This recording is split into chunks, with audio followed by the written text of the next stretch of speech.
La troisième mini-conférence en compagnie de Ludovic Lapoulou de Bluemanta. Bonjour Ludovic. Nous accueillons également le docteur Marc-Olivier Gossy du CHU de Nice. Bonjour docteur. Et puis à mes côtés, Adrien Daniel de Bluemanta. La première question, bonjour Adrien, c'est vous qui allez animer cette mini-conférence. Chirurgien et ingénieur, comment se mettre l'intelligence artificielle dans la poche? Vaste programme, dis donc, on vous écoute. Oui, alors on va peut-être commencer par Ludovic. Est-ce que tu peux nous expliquer un petit peu les origines du projet Bluemanta et son produit?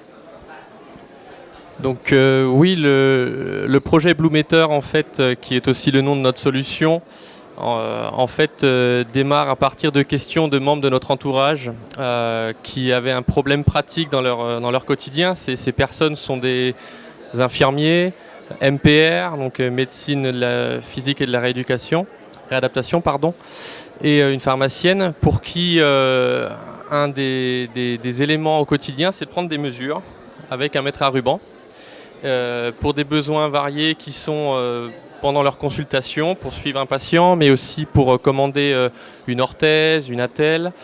Et prendre des mesures, ça peut être assez compliqué et ça peut prendre aussi pas mal de temps. Un petit exemple tout bête, c'est où il y a certaines contraintes. Imaginez des personnes qui ont des problèmes avec les jambes, qui enflent, qui se rendent en pharmacie pour commander des bas de contention.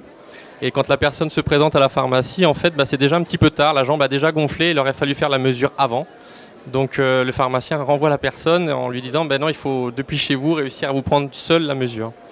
Il y a des points délicats aussi pour des personnes qui sont brûlées, qui ont besoin de vêtements compressifs, avec qui le contact d'un mètre à ruban sur la peau est assez délicat. Ou alors des personnes atteintes d'obésité pour qui prendre les mesures qui sont nécessaires pour faire une ceinture de maintien prend du temps. Voilà, c'est une expertise, c'est assez compliqué.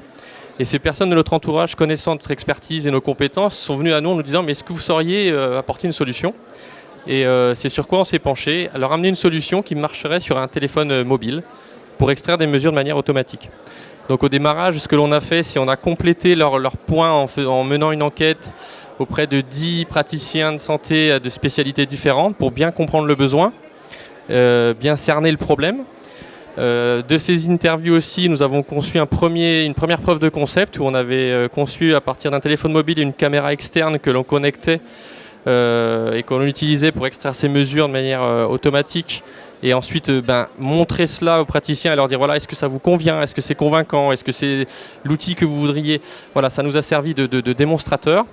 Et ça a été un atout, quelque chose de majeur dans notre participation au eHealth Innovation Day, organisé par le pôle SCS et la DRCI, donc la délégation pour la recherche clinique et l'innovation du CHU de Nice, auquel nous avons participé en novembre, et où nous avons rencontré le docteur Marc-Olivier Gossy, puisque nous étions allés là-bas en montrant notre POC, pour dire voilà ce sur quoi on travaille, et on cherchait une équipe ou un expert métier qui allait nous aider à cerner le besoin et aussi faire le pont avec le monde hospitalier. Voilà. Très bien. Du coup, Marc-Olivier, est-ce que tu peux nous expliquer un petit peu pourquoi est-ce que tu t'es intéressé à ce que fait une start-up comme Bluemanta, et puis nous donner aussi ta vision un petit peu du produit par rapport aux problématiques qui ont été décrites par Ludovic? Oui, tout à fait. Aujourd'hui, dans notre pratique, en tant que médecin, on est obligé de se baser sur des valeurs qui sont objectives. On a besoin d'avoir une compréhension du problème et de plus en plus, on essaie de passer de ce qui est peut-être l'instinct médical, le ressenti, qui est toujours important, à une preuve clinique, une pertinence clinique qui soit plus basée aussi sur la preuve et l'objectivité, pour des fins de transmission aussi vis-à-vis des plus jeunes qu'on forme, et puis vis-à-vis des patients pour lesquels on essaie d'optimiser encore et encore notre pratique pour optimiser encore et encore les résultats. Et donc finalement s'intéresser à une solution comme Bluemeter, c'est pour un problème du quotidien qui nécessite d'avoir un expert, en l'occurrence le médecin, qui va faire des mesures de circonférence avec le maître de couturier.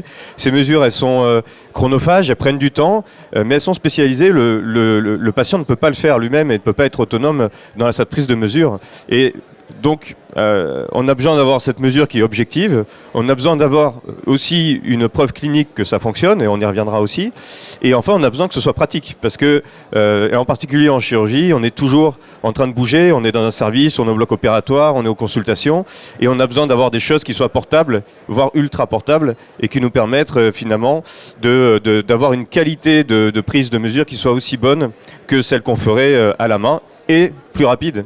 Et c'est finalement ce que proposait Blumeter avec Blumanta.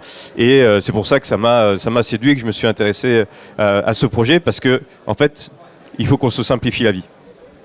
D'accord. Et alors, Ludovic, tu peux nous expliquer, nous expliciter un petit peu pourquoi c'est un problème qui finalement est quand même assez difficile à résoudre, les challenges qu'il y a, les verrous technologiques? Alors oui, donc comme vient de l'expliquer le docteur Marc-Olivier Gossy, la demande était claire, c'était avoir un outil simple, facile d'utilisation et qui fonctionne sur un téléphone mobile quel qu'il soit.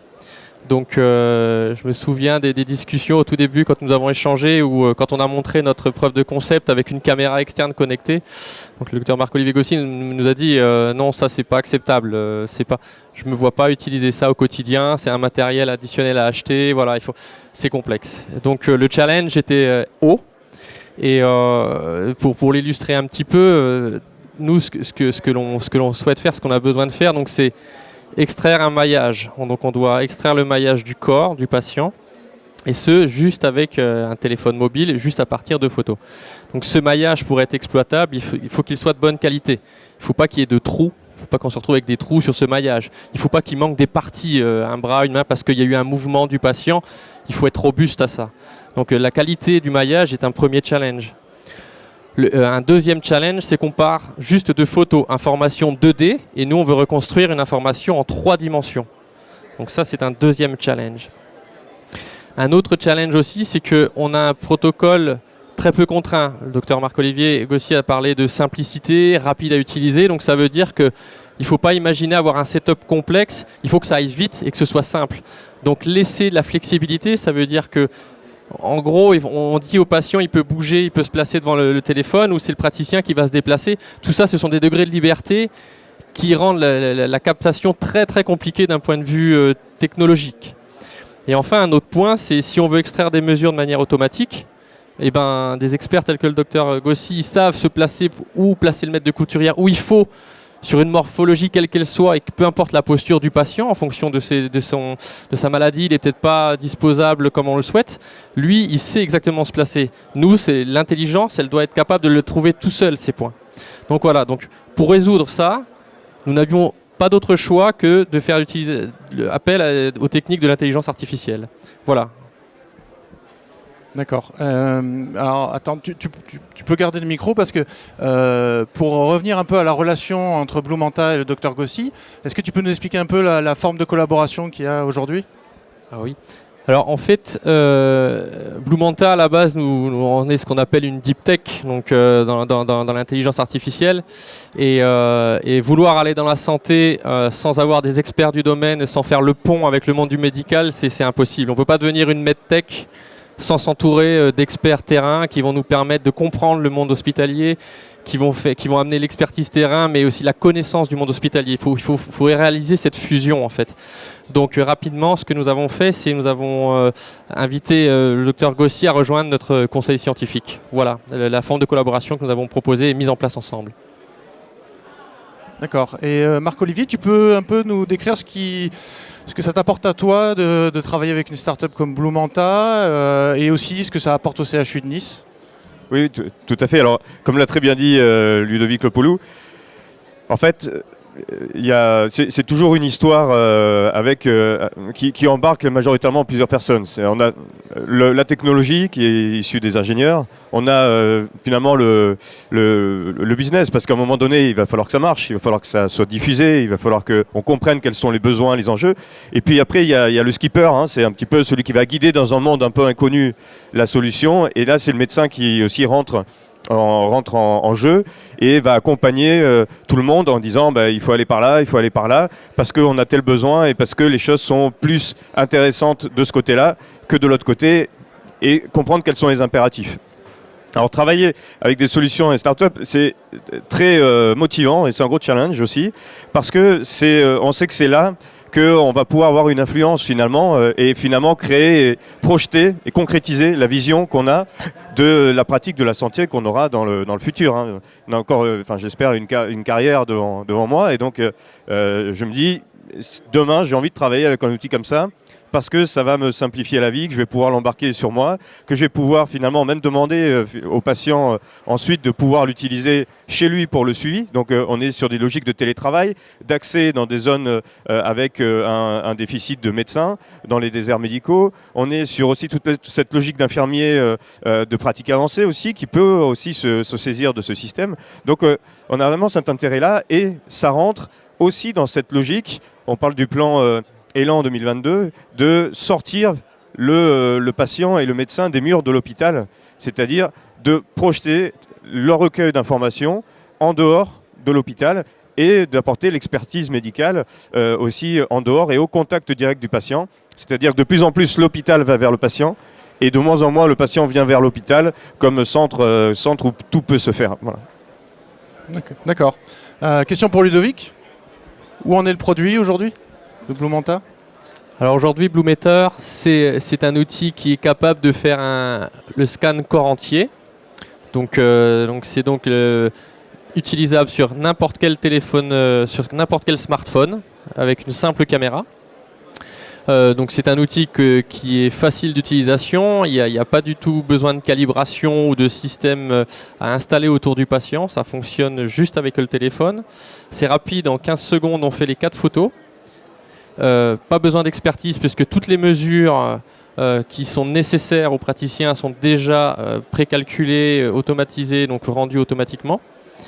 Et dans ce process aujourd'hui de futur développement de Bluemeter, ce que l'on veut faire, c'est passer du scan corps entier au scan par partie du corps, puisqu'il y a des moments où si on veut juste s'occuper de la jambe ou du bras, avoir besoin de scanner, demander au patient de se déshabiller complètement, c'est un peu inutile. Donc l'idée, c'est d'aller vers le scan par partie du corps, très prochainement. Et également, toujours en gardant la simplicité d'utilisation, c'est-à-dire juste des photos, on n'est pas en train d'utiliser un scanner à main où on prend du temps à faire le pourtour du patient. Ce que l'on veut intégrer, c'est l'information de profondeur, parce que les téléphones d'aujourd'hui, les capteurs intègrent des lidars qui permettent d'avoir cette information de profondeur qui vont permettre d'aller encore plus en avant dans les fonctionnalités possibles et les degrés de précision de la solution. Voilà. D'accord. Marc-Olivier, est-ce que tu peux balayer un petit peu l'ensemble des applications dans le monde médical d'un produit comme ça? Ben oui, parce que finalement, elles sont vastes. On se rend compte que ce type de mesure, alors c'est vrai que le maître de couturier, en fait, il faut l'avoir sur soi. Et j'ai moins souvent un maître de couturier dans ma poche qu'un téléphone portable, finalement. Et donc, c'est une façon intéressante de switcher le problème et de finalement se saisir d'un outil qu'on a sur place et de ne pas avoir à toujours se promener avec un maître de couturier parce qu'on a beaucoup d'autres instruments avec lesquels on doit se promener. Sur les applications, elles sont finalement assez vastes et elles pourraient le devenir encore plus avec ce type de technologie. Par exemple, moi, quand je fais de la chirurgie, je suis spécialiste de l'épaule.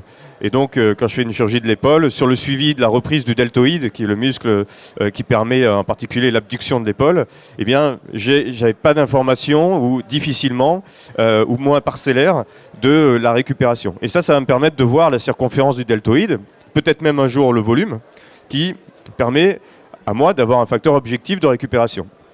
Mais on peut aussi imaginer que ça puisse servir, par exemple, en nutrition, avec le calcul sur l'évolution de patients qui ont une obésité. Ça peut servir aussi en pédiatrie, puisqu'on mesure le périmètre crânien des nourrissons, et donc on peut faire la croissance au fur et à mesure. Donc au lieu de venir chez le pédiatre, eh bien, sur ce point-là, les parents pourront être de façon relativement autonome, pourront être autonomisés sur cette prise de mesure. Et on peut aussi s'en servir pour mes collègues qui font de la chirurgie du genou pour évaluer la récupération du quadriceps dans la chirurgie du sport après une intervention où bien sûr le quadriceps s'atrophie et au fur et à mesure de la récupération on va retrouver un quadriceps qui a une trophicité normale. Et ça, aujourd'hui, soit on fait la mesure avec le maître de couturier, ou si moi je la fais, si mon collègue le fait, si un interne le fait, on ne va pas trouver tout à fait la même chose.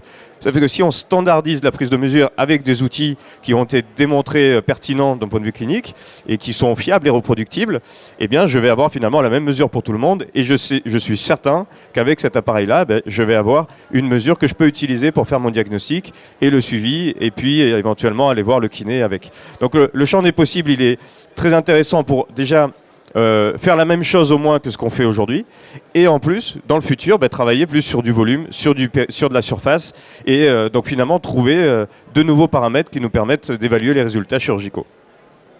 Très bien, et quelles sont les prochaines étapes de la collaboration ? Les prochaines étapes de la collaboration, c'est une étape auquel aucun dispositif médical ne peut se soustraire, c'est la preuve scientifique. C'est-à-dire qu'il faut aujourd'hui, on a un outil qui a une technologie qui fonctionne, mais pour autant, il faut qu'on apporte la preuve que d'un point de vue médical, clinique, c'est quelque chose qui est fiable et que l'on peut utiliser en routine. Et c'est pour ça qu'avec le CHU de Nice, on a réussi à avoir un appel à projet qui nous donne des financements pour pouvoir démontrer chez des patients qui sont chirurgicaux. Alors bien sûr, il y a une validation du CPP, qui est la protection des personnes dans le cadre de l'étude.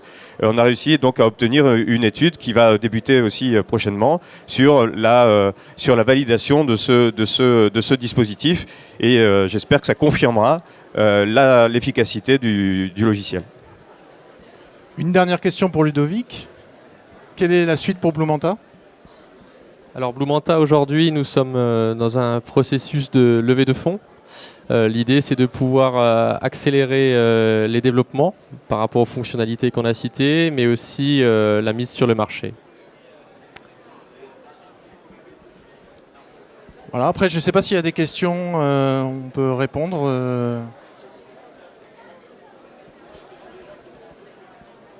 Merci beaucoup, en tout cas, c'est terminé. Merci, pas de questions donc. Bon, écoutez, merci en tout cas d'être intervenu pour nous parler santé. C'était fort intéressant là encore une nouvelle fois.